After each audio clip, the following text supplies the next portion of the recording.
Probably not the 39th iteration of the Pegasus shoes, or it could be. Hi guys, this is Matt here. How's everyone doing? I hope everyone's doing fine today. Well, better than fine. I hope everyone's doing extremely well. I certainly am, because I am reviewing one of my, it's always an exciting time when I can review Nike running shoes, and today I'm going to be reviewing one of the most popular Nike running shoes, one of the most popular Nike running shoe franchises, which is the Pegasus line, and this is the latest iteration in the Pegasus line, the Nike Air Zoom Pegasus 39, which has just been released a couple of weeks ago, and I was very, very keen to try these shoes. And in this review, I'm going to be talking about what has changed since the Pegasus 38, so between the Pegasus 38 and the 39, and I'm going to be talking about the Pegasus 37 as well. I'm going to explain what technology is involved in these shoes, how it feels to put them on, how it feels to run in them, and whether you should buy it or not. So let's get right into it. This is the latest iteration of the Pegasus franchise, which is Nike's daily trainer franchise. And it has been super popular in the last few years, well, probably a decade or so, or even more, even longer than that. This is a very handsome looking shoe franchise as well, and it works really well as a daily trainer. We all like to talk about carbon racers and fast running shoes and max cushioned running shoes and etc. But really what a lot of people will want is something that they can put on for jogging, for going out to have a run after work or before work, for going out for like a lazy Sunday, long run. This is the kind of shoe that you want to put on. Happy to report straight away that the Pegasus 39 is one of the best iterations of the shoe in recent times. Okay guys, let's go through what makes the Pegasus 39 better than the previous two iterations. We're not going to go way back. We're going to go back to the Pegasus 37 and the Pegasus 38, because those are the ones that are kind of fresh in my memory because I tried them in the last couple of years. I really liked the Pegasus 37 a couple of years ago. It was like a nice, cool, nimble shoe. It was very narrow. It was criticized for having a narrow construction overall, but I liked it. I mean, I have wide feet, and it didn't really bother me. And then came the 38, which addressed the toe box situation, so made the toe box roomier, and also reduced the size of the Air Max unit from a full length to like so it's just under the 4 foot. I didn't quite like the 38. I'm not quite sure why. It was a fine shoe, but it wasn't like, I guess it wasn't as sexy, and I expect Nike shoes to be sexy, and it wasn't sexy. So I was like, it was comfortable, it was fine, but it wasn't like I didn't feel excited about those shoes. Then came along the Pegasus 39, which kind of addresses everything that was wrong in the previous two iterations, and makes them work. Makes them work by adding more Air Zoom units, adding more React foam, making the upper more ventilated, making the upper more comfortable, making the tongue more puffy, a bunch of things that is actually nice about the shoe. What's new in the Pegasus 39? First of all, Nike doubled the Air Zoom units, of which there are two now, under the 4 foot section. So a bit springier, a bit nicer for the type of training that I like to do in the Nike Pegasus, shoes, really.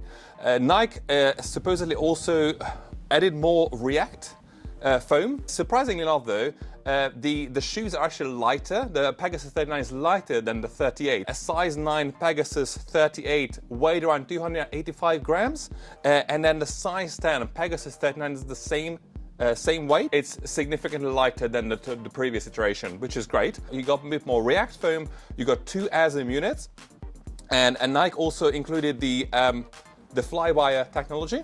You can see the little.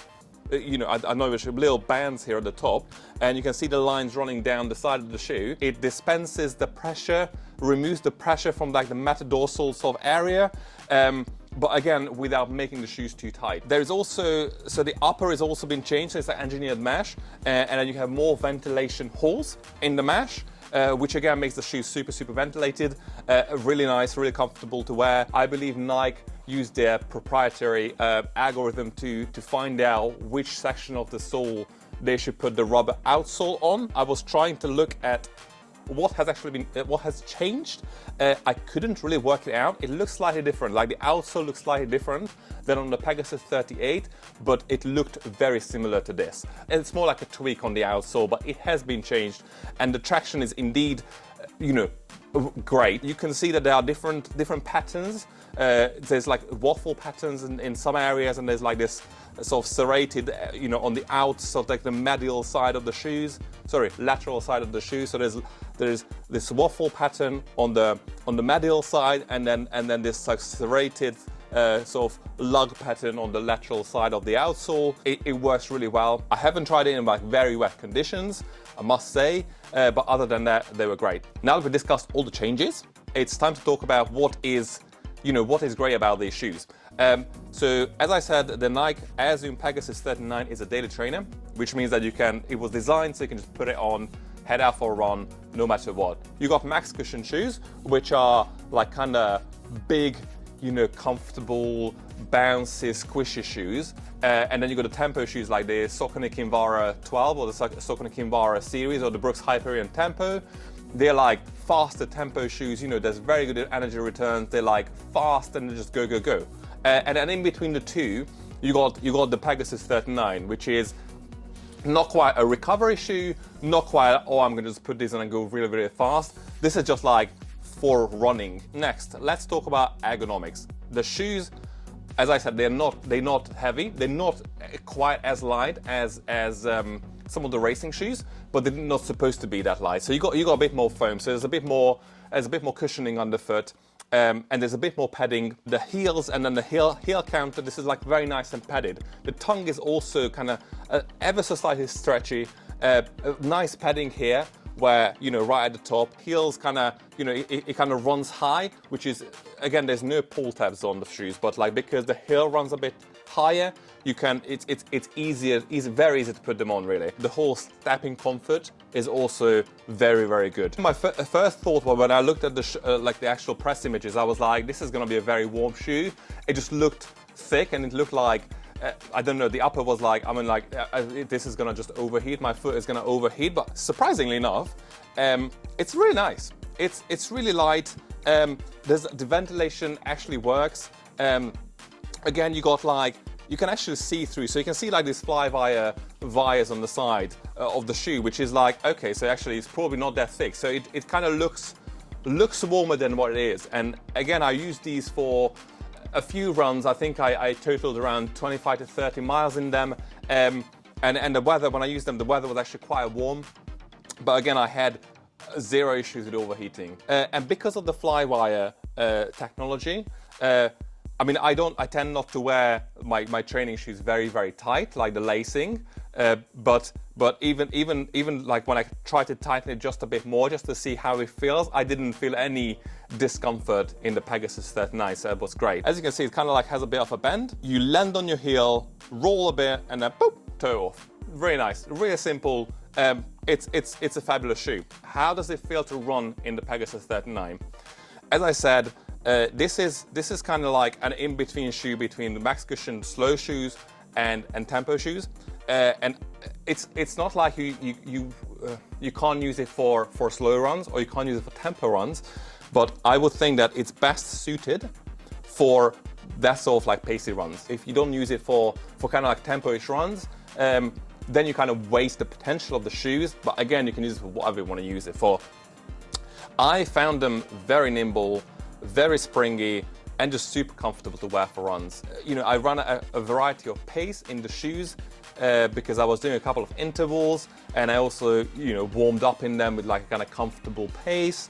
And it was just great for all of those. I never felt like that the shoes were holding me back as I ran. It's just lovely to run in. All in all, like the running experience is just sublime. The toe box is, again, because it builds on the foundation of what was laid by the Pegasus 38. It's nice and roomy. It's not baggy. It's roomy. And then the Flywires just work perfectly. That was a great move from Nike to add the Flywires. Really, really was, yeah. And then again, the padding, the heel counter is nice and firm, not too firm. the kind of the curve of the heel just perfect. You got the padding coming in. The padding itself is super soft as well. Yeah, it's just beautiful. I mean, it's just I mean, I can't praise these shoes high enough for the comfort that they provide. Should you buy the Nike Air Zoom Pegasus 39? I would say yes, 100%. If you like a bit of pace going on, 100%. This is one of the best value for money shoes. It's not a cheap running shoe as such, but it's not an expensive. It's far from being like as expensive as like the Vaporfly. So it's half as much as a Vaporfly, which is, you know, again, it's great. And then you got like a resilient React foam. Based on my running experience, I mean, I can't see any wear on them. Again, we're talking about 25 to 30 miles, so you would want to use them for longer than that, but I would think that this is going to last, you know, for as long as your will to run. I would recommend the Nike Air Zoom Pegasus 39 to people who like to run a bit faster, not super fast. Again, not for tempo training. Again, it works well for that as well. Sorry, I keep on saying this. So it works well for everything, but I think it works the best for sort of fast runs, not tempo runs, but when you just want to go out and just kind of forget everything, put your shoes on and go. This is the perfect shoe for that kind of run. I'm really happy that Nike went back to the drawing board and really addressed the issues that people had with the Pegasus 37 and the Pegasus 38, and created a shoe. Like this really is the best iteration in recent times of the Pegasus line of the franchise. And you should, if you haven't tried the last few iterations, because the reviews were kind of mixed, you should try this one because it's just brilliant. Yeah, everyone should try the Pegasus 39. Let me just hold it the right way, like this. Brilliant shoe, 100%. You should give it a try. That was it for today, guys. I hope you enjoyed my, sort of review of the Nike Air Zoom Pegasus 39.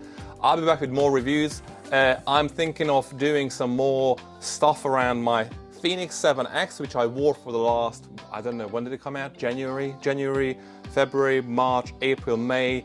It's coming June. So yeah, I've been wearing it for the last 6 months. So there's going to be a 6-month review coming of the Phoenix 7X. I've also got the Withings Scamwatch Horizon on me, which again, a review is coming very, very shortly. And I'm going to Milan next week, to Italy, because there's an exciting fitness wearable launch there, which I'm gonna hopefully witness in person. So a travel vlog about that is coming too. And I'll be back with some more training vlogs because I have to do my training and I have to record that because why not? So there's more of that coming. Again, thank you very much for watching. If you like this video, please leave a like. You know, this is a new channel. I would, appreciate it if you did. And then please consider subscribing because there's more running, wearable, training content coming very, very soon. Again, thank you very much for watching, guys. Speak to you soon. Bye.